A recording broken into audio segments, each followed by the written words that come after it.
Now, welcome to another Let's Talk Some Bad Batch, where this time it is the 10th and 11th episodes of Season 3, Identity Crisis and Point of No Return. And as usual, we will be discussing it by looking at some of the comments left on my review over on the other channel.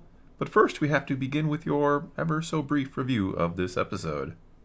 I think I liked Identity Crisis more than I liked the second one, but they were both really good in their own ways.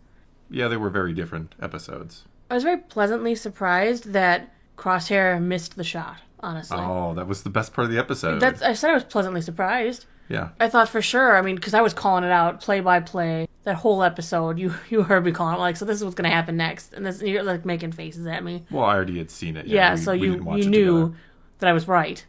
Yeah, you immediately said that Omega was going to turn herself in, basically. Course, yeah. It was like, she can't take the pressure.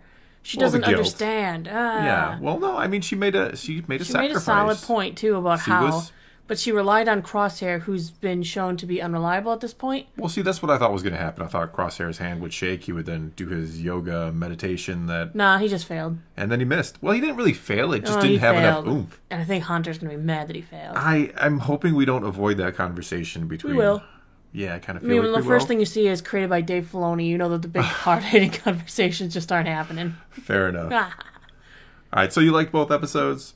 I definitely thought the storyline with Amiri was really good because she's kind of feeling like she's in a more conflicted position. She already had a soft spot for Omega, and now she's got a ward full of little kids who are like, I just want to go home. I know. It's so gut-wrenching to watch the kids basically just like, I don't know why I'm here and I want to go home.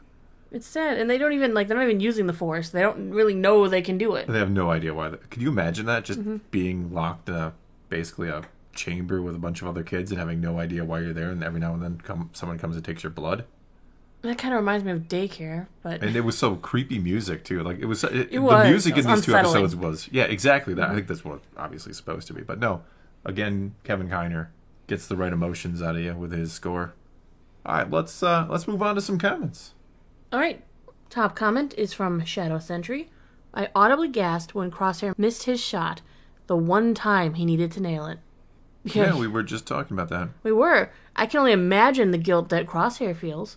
Yeah, it was his... Well, it wasn't his idea, but he went along with it. Well, and he was the linchpin of the plan. Well, yeah, you just got to make the... You got to do what you've done a million times before. Make a shot. Make a shot. Omega's been trying to help you. She believed in you. And she has no idea he missed. She's on that ship she's like sitting good. pretty like, yeah, I'm leading all the clone army to you guys. And he's like, no, you're not. No. You're on your own again. And then here comes Hunter up the hill. Where's Omega? Where's Omega? She's on the ship. Crosshair, you failed her. That's not... Either one of us are... Whatever. We're both failing Crosshair and Hunter here. I wasn't really trying. Okay. Anyway, no, I agree. I thought that was perfect. I loved that he missed. And again, I thought for sure his hand was going to shake, and we were like, I thought they were setting it up the whole, like, as soon as the plan was devised, I'm like, oh, here we go. He's going to have that moment where he's got a little doubt, the hand is shaking, but nope, he's going to figure it out, he's going to make the shot. Why couldn't they load the ship faster? Well, it was Wrecker. They left Wrecker to do it by himself with Gonky. That wasn't fair. Yeah. But we got other things to do, Wrecker, like go eat some ice cones or whatever they call it. Yeah. Yeah. Next comment from Douglas Wright. I love that they literally showed on screen Omega putting aside the things of childhood. She recognizes that her beloved doll that's been there with her since the pilot is a relic she's outgrown. Literally a museum piece, and her straw doll is given to the little kid who needs it. Then she goes on to make the adult decision to sacrifice herself for the good of the many, a decision Crosshair abides by. And when she's the Empire's prisoner, she doesn't panic or cower. She takes a deep breath and centers herself to face whatever's coming. Can you imagine if the live-action shows had writing this subtle and strong? Unfortunately, I can. It's called Andor. I was just going to say, well, one of them does. One of them does. Yeah. But no, this writing is, for a quote-unquote kids show, is doing better than some of the live-action projects. It sadly is. And I say sadly not because, like, I'm disappointed that Bad Batch is this good, but I'm disappointed the others, like, don't live up to what is kind of a more kids show, I think. Right, and they're holding the themes. Like you said, it's amazing to see the growth of Omega. I mean, we saw the kid getting excited over dirt, Yeah, season 1, like episode 2 or 3. Yeah. And now you literally see her setting aside childhood to go, you know what? I have to be an adult. I'm sacrificing myself. This is for a greater purpose. If Luthen was there, though, he probably would have killed her. Well, he would have sacrificed her, yeah. He would have sacrificed her. The greater good means the Empire can never have you. Yeah. Yeah. But no, I love the calm. Could still be where the show goes. So. I love the calm at the end where she looks like, they've got this. I'm doing my part of the plan. But she doesn't know, like, they're not coming. They don't, I mean, they will. We know they will eventually. They'll find a way, I'm sure. But then they have to tear the Empire apart to get there. Next comment is from Derek Lopez. The final shot with Omega closing her eyes, I thought to myself, please not another Rey Sabine moment. And you didn't get a Rey Sabine moment. Congratulations. I didn't even think about that. You still could, because if she gets a blood transfusion from any one of the kid squad, I mean, she's a Jedi. Or some lion's blood. Like the Craven And then she turns into Cheetah? Yes. From Wonder Woman 1984. No. You gotta watch out when you got that blood that can accept all types. She's like a universal acceptor? I can't remember which blood type that is. I don't remember. But that's the kind she is, so watch out. Anyone with special abilities, boom, she got him. But no, I didn't even think about that. She might do some Force shenanigans. Like, that didn't cross my mind, because I don't think she is Force sensitive right now. No. I think there's a high chance that she could become Force sensitive. I think she's going to. At some point, she's going to get... She'll get a little of that Palpatine in her. I mean, that's some good blood, too. Like, what happens if she gets Palpatine's blood, or somehow Anakin's blood, or something stupid? Well, it's not such a big say to say somehow. I mean, Vader is working for the Empire right now. What's to say they don't have a little stock of Vader on the side? Yeah, I'm sure Palpatine's got a little stash, when he cooked himself on the beach. No, you scrape a little up with a Though I am Q-tip. surprised where they, how often they're drawing blood from the kids. I mean, that's a lot of blood. I know you replenish blood, but... Even when, like, you as an adult, like, donate blood, yes, we donate more than that vial's worth. Yeah. But they say it's, like, there's months before you should go and donate again. Like, every day they're like, line up, kids. I know. It almost seems like they do it more than once a day. I don't even know how many times a day they're getting the blood. I'm not exactly sure what they're taking it for. Probably for the testing, right, on the other blood? That they don't need to be doing, and they know they don't need to be doing. Well, you could find another one, right? But they probably tested all of them. Probably, they were trying to test Omega, like, every day, remember? Yeah. Because they were, like, taking her blood for the experiments every day. They're a little overboard. They are. They're a little overzealous. We don't need to keep testing Crosshair. We know he's not good, but let's test Omega every day. Until she, has no blood left and dies of lack of blood. They do take a lot of blood. They do. I agree. I mean, they are small vials. Yeah, but those are children. One of them's literally a baby. You make it sound like I was defending it. I am not defending it. One of them's literally a baby, and they're like, well, time. Yeah, get him in line. Let's do it. We got some blood to draw every day on the hour. Every hour. Next comment from ASN. Episode 10. It didn't just get dark, it got icky. This episode was probably the first one that made me actually squirm. Episode 11 was where it all went wrong. There have been plenty of Disney Star Wars animated series that have made me question the moniker of kids show, particularly as far as violence or situations. The Bad Batch has been the only one so far that has firmly and deliberately crossed that line. I think the difference is that this show has shown real cruelty, callousness, and viciousness. And it's a little surprising. I think the others crossed some lines. Rebels crosses... at you. Yeah, Rebels... Ezra does the mind control, walk off the platform. I mean, there's also, in Vader the first season... Vader almost had him cut off his own head with his lightsaber. Sure. There's also in the first season where they have the doofus Imperial officers, like Tarkin has them decapitated by the Grand... It isn't shown, but it is heavily implied. Oh, yeah. And in Clone Wars had its moments, too. I mean, you got... Well, Disney didn't have Clone Wars until the end. You're right. That is in Clone Wars back in the day. But Clone Wars did cross some lines from time to time. You had some decapitation. Like Savage goes and decapitates a room full of Pikes. Or no, that was Black Sun, not Pikes. But yeah, episode 10 was definitely dark and icky. Yeah, it was. It was supposed to be. You could feel how uncomfortable she was. And that was perfect tonally. Because it really showed you how well they could manage your emotions. By putting you in this situation where you're like, what is she going to do? You can tell she has empathy for the kids. Oh, yeah. But at the same time, she's loyal to the science experiments, and she doesn't know what to do, but now she's kind of like, I left you a toy.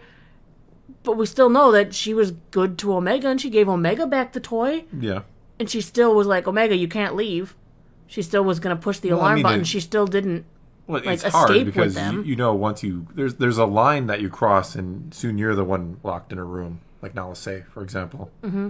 So that's the problem with her. She knows this is, she's not cool with all this, yet at the same time, what is she going to do? Stop it.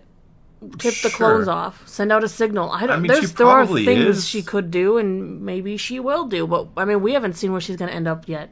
I think it would be interesting if she isn't the answer, because right now she feels like the obvious answer. Right. But we'll have to see. I don't think they spent a whole episode kind of showing how uncomfortable she was and questioning all this and giving the doll to we're not going to do anything with that. So it's going to be something. Part of it was I don't know about giving the doll. They've shown over and over again that there's a bunch of people up in these upper deck rooms that watch them all the time, and you don't think they all noticed you gave the kid the doll? Probably. She could say it's some kind of experiment or something. She can make something up. Yeah, right? That she's making up her own experiments now? Yeah, why not? She's the head scientist. Nobody should be questioning her but Hemlock. Yeah, and he would. Well, yeah, he will. Well, he will. Next comment from Drew Higby. I thought that first episode might be one of the best of the whole show. It was confident enough to tell a slow, intimate, personal story without needing any action or flashy scenes to hold your attention. Yeah. I agree. It is one of the best of the series. I love that they made sure to showcase, there's this hard scientist, and then they show you all the emotions and the innocence of a child. Why are you upset? Well, you lied to me. Well, yeah. It makes perfect sense. Yeah. You said he wasn't going to get punished. Nala Se said she was going to find out when we could leave. The innocence of the children in this is key. Yeah, that's why it works, because you're they have no idea why they're there. No. No idea what's going on. Some they just creepy, want to go home. shady Doros came, picked him up in the middle of the night, and dropped him off at a science lab. Yeah. They don't even know if their parents are alive or not. We don't know how long they've been there. And no. One of them was SP-53, so there's, as long as they're going numerically, there's been quite a few. Well, it's science. There's no reason to not go numerically. Well, yeah. So we have to assume there have been many kids, and these are the ones with the highest count, and the others have been what? Well, if they used up too much of their blood, and... That's possible, too. Yeah. It's not good. It's supposed to be creepy. Again, the score is very creepy. It's very eerie, and you're supposed to feel like, Emery is like, what the hell is going on here? Because she was, just caught off guard by the whole thing, too. Mm-hmm. All right, next comment from the Swag Unicorn. I really think Wrecker is the next member to die. He had a close call there. The next episode is called Juggernaut. And even more to the point, Omega, for some reason, left 2 artifacts on Pabu. Tech's goggles and Wrecker's stuffed rabbit. I can't help but see that as a writer's foreshadowing. It would have been perfectly satisfactory if they just left the goggles, but they didn't. No, they didn't. Aww. I don't want to lose Wrecker. He's the dumb, lovable one. He's the Juggernaut, though. Yeah. It does seem I think the Juggernaut refers to that vehicle we saw in the trailer, that action sequence. Yeah. Yeah, that big, turbo tank thing. Yeah, we haven't seen that yet. Because Fee is haven't. with them, because Fee kind of rescues them in the trailer. Wow. Fee's on a ship, and they don't currently have a ship, and Fee was probably going to head back there. Yeah. Yeah. So I think that's coming into play yet, obviously. Interesting, though. Would they would they name an episode after the tank thing? Could be, because the tank is running the gauntlet. It's the Juggernaut. Well, that would... It feels strange. What you're implying feels like kind of a generic episode. We haven't seen it, I'm guessing. It's not generic if it's the episode that leads to them getting information about Omega. We don't know what the episode's going to be about. Sure. I'm just picturing that, action-y sequence. I'm picturing a season 1 episode called Juggernaut where it's, the movie Speed with Keanu Reeves and Sandra Bullock where, we can't slow the thing down, otherwise we'll all blow up and die. Or well, that's not happening. Okay. Well, that's just what my mind went. Let's hope I'm dead wrong and it's just an episode about getting the information. You're probably dead wrong. Probably. It's not going to be space speed. Here's a question along those lines, though. Do we see Sid again this season? Do the Bad I hope Batch not, because run I into got Sid? some words for her. But do they? Trandoshan traitor. That's what I see. Well, it seems like they had to force the information out of her this time. They're still just paying for it. I don't know. They might have just paid for it. Yeah. She's already given it up once. She doesn't have any morals or conscience anymore. Yeah, we don't know that. We don't know how she's feeling. I think we see her again, though. Maybe next week. Maybe she's the Juggernaut. Yeah, I'm sure. All right, let's do one more. Last comment from Eclipse. I'm not sure if it's been suggested yet, but But I was wondering if the Clone X might be an early version of the Dark Troopers. I have nothing to go off except that the Clone X's are part of some science experiment, and so are the Dark Troopers. I think there could be a relation. It could be a relation. I mean, there's a lot of science going on at Tantus. Who can say? Yeah. I was wondering if perhaps the leftovers of the Clone Commandos could become the basis of the Dark Trooper program. I mean, they are much burlier than the Clone X's. Well, they could be using the commandos to kind of put into the new suits, maybe? Perhaps. I don't know. I think there's a strong chance there's a connection there. Somehow Gideon will pick up this program. Mm-hmm. Maybe he'll be put in charge of it at some point. Maybe, because there are implications that something bad could happen to Hemlock if things don't go well.